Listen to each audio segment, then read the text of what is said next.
Join me in welcoming Cindy Eckert. Thank you.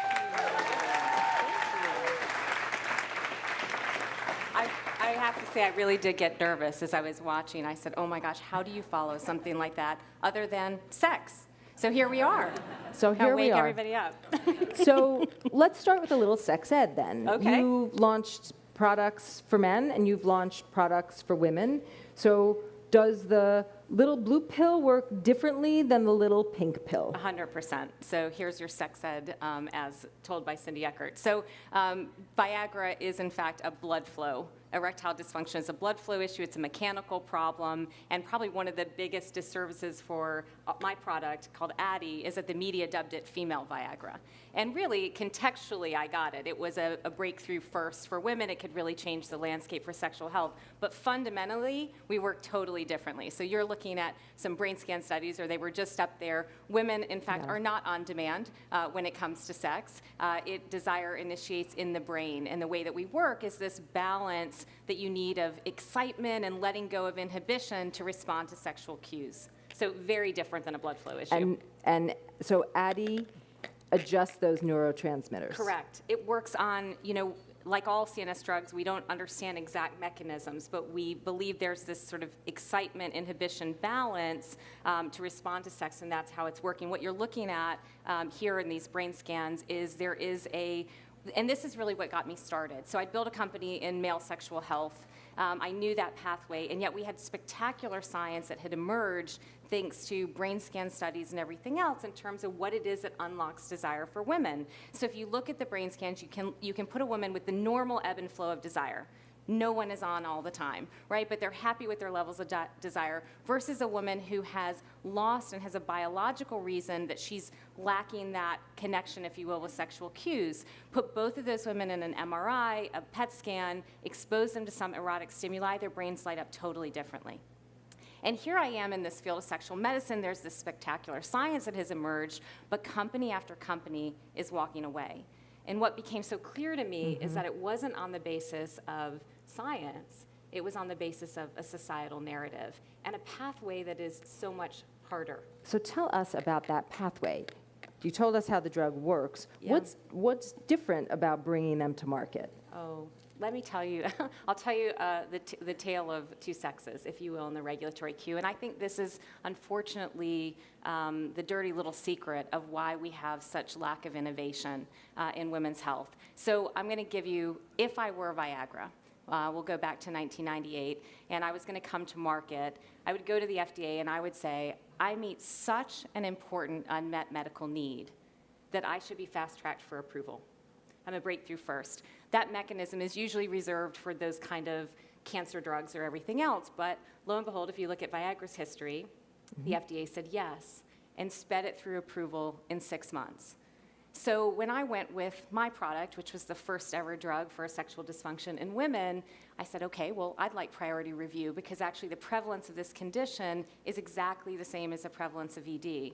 By contrast, it took me 6 years and 2 rejections to get through the FDA. My data set was on 3 times as many patients. So, there is, inside of even our regulatory bodies, it's human beings who have preconceived notions, and we definitely have preconceived notions when it comes to women and sex. So the hurdles, the steps and stages and further trials were because of preconceived notions? Well, I think inherently, we're human.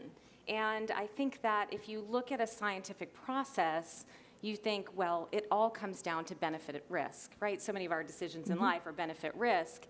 And that seems so objective. And yet, if you assign no value to the benefit of something, then any risk would be too great.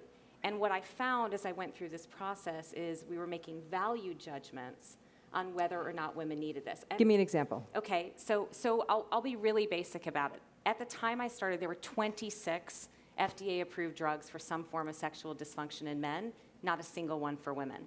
What that said is we readily accept the biological basis of dysfunction for men, but we chalk everything that goes wrong for women up to psychology.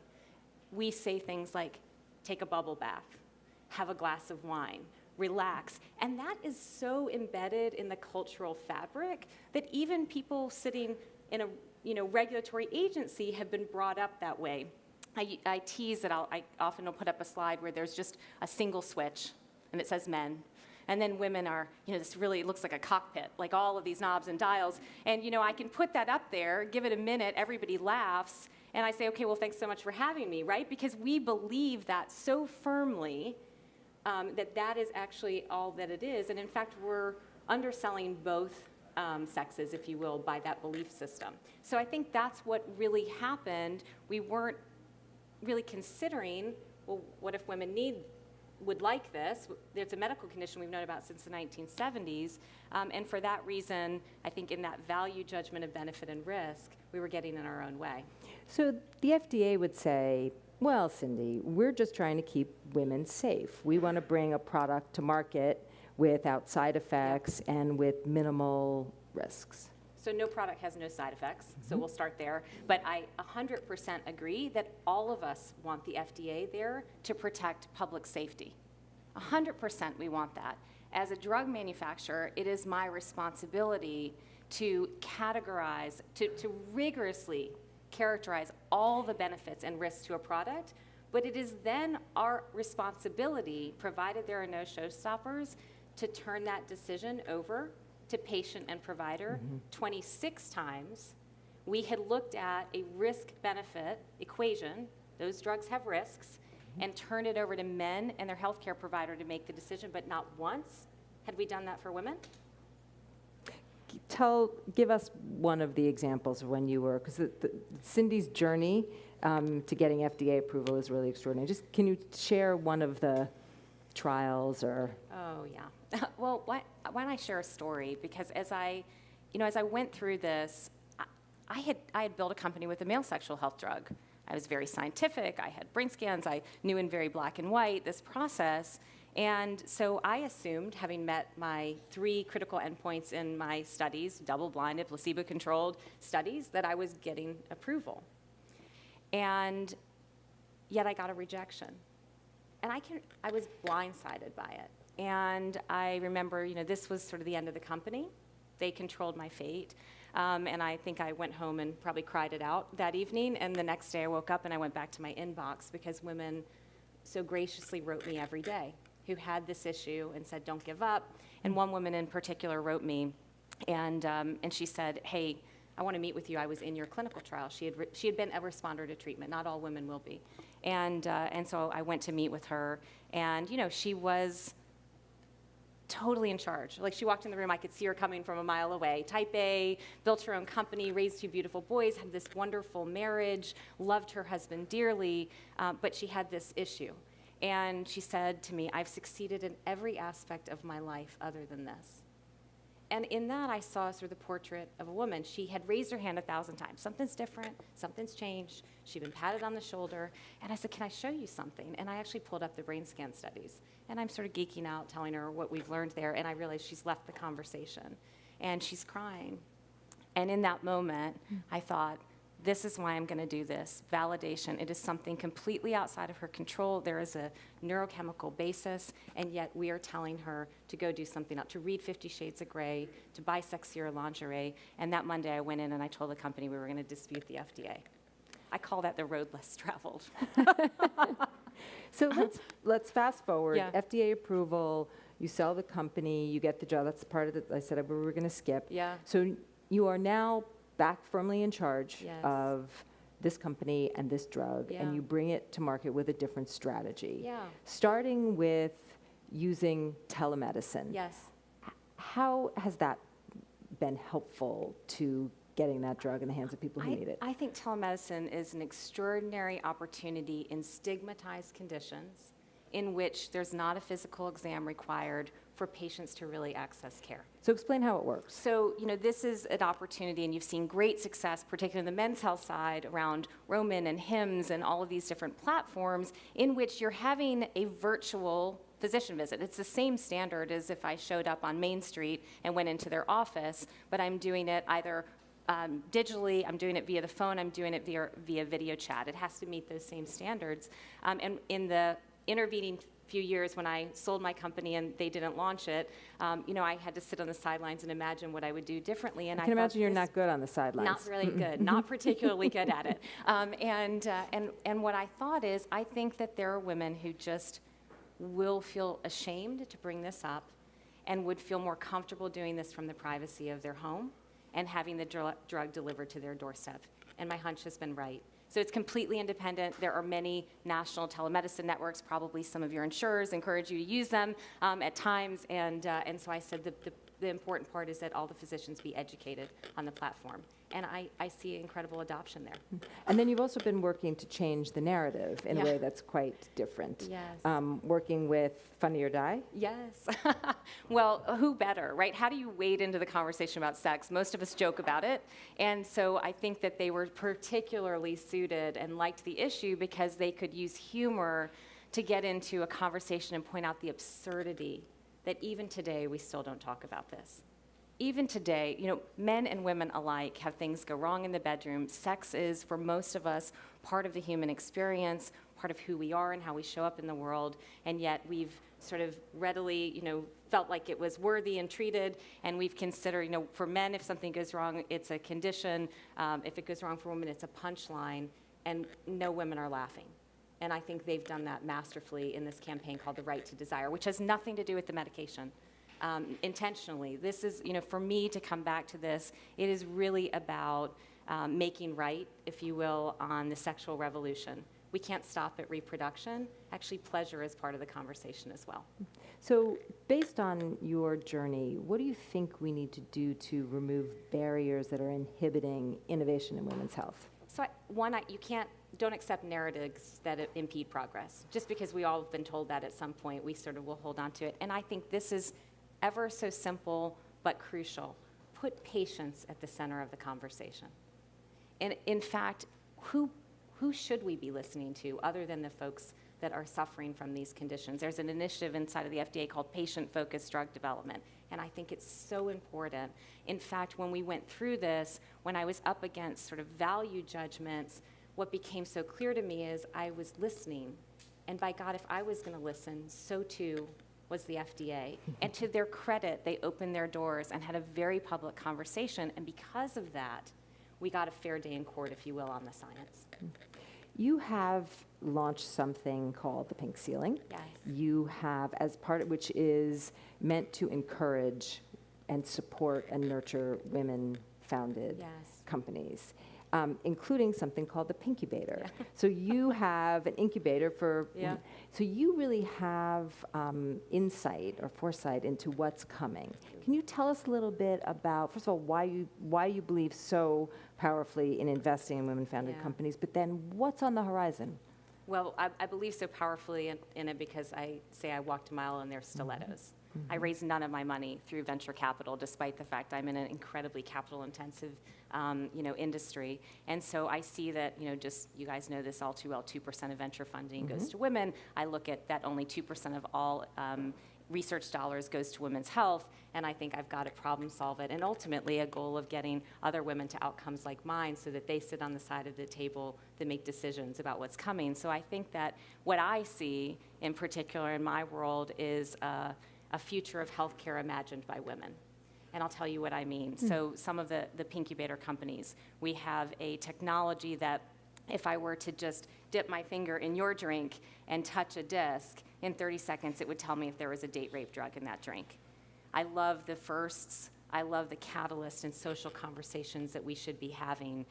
There's a flushable pregnancy test coming to market later this year. I believe that's a technology probably that was only going to be thought of by a woman. And it's not, in fact, a niche market, though that is said all the time behind the doors on Sand Hill Road for women's health products. And what she's done is not only taken such a responsible eco approach in the flushability, but also tackled a notion that we think that the only outcome we want is a smiley face, if you look at all the advertisements. So beyond that, even the compassionate piece for a fertility patient who doesn't want to walk in every day and be reminded that she's not pregnant again every time she looks at her waste paper basket. So, these thoughtfulness, I'm going to give you one more. There's a company called Intuitap, led by a young woman out of Houston, and she will reinvent the spinal tap.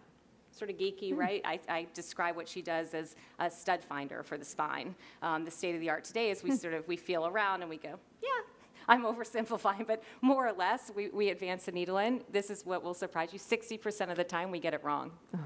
And we're not going to harm you. Probably you may get headaches from it. There might be some repercussion, but here's what it's going to do. It's going to cost the healthcare system a ton of money because then they're going to refer it out to radiology. And here she is, walks in the room. I think she's 26, 28 now, 5'10", blonde, brilliant in that she has done this. But I promise you that every door she walked into for funding closed in her face.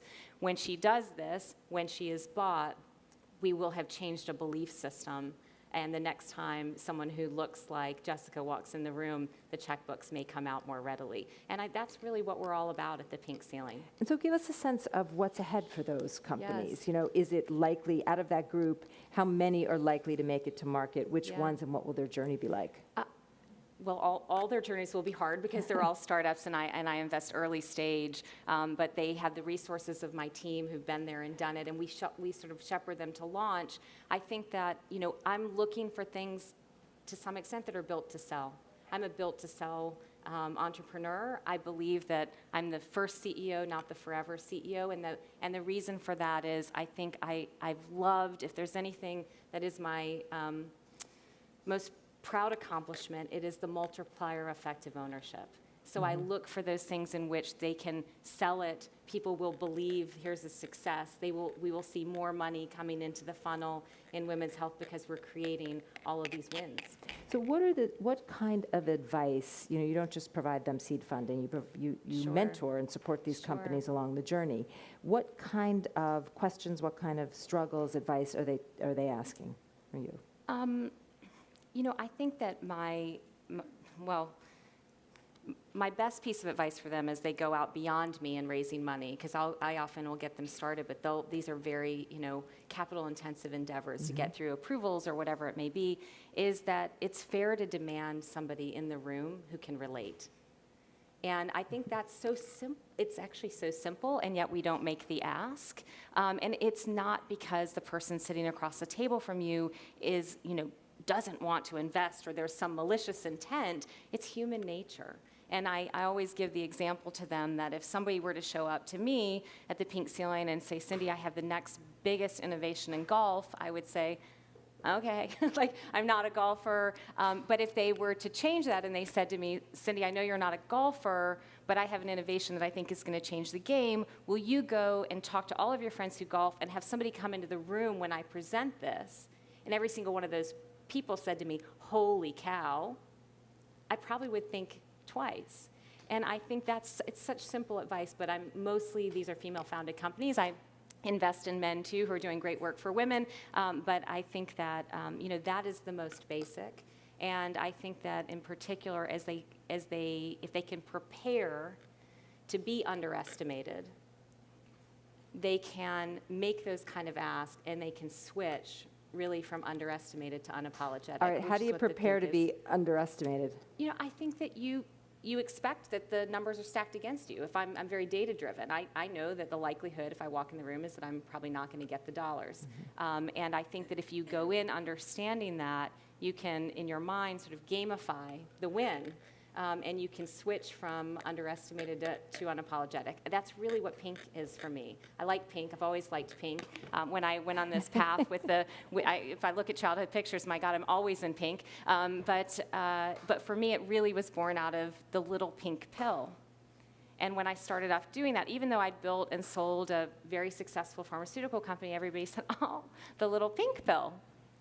And so I started showing up in pink because I realized that's the conversation we needed to be having. I think you have two choices, when there are gender stereotypes or whatever there may be. You can either lean away from them in frustration or allow it to cause self-doubt, or you can go right toward it because that's really what you need to be discussing. Mm-hmm.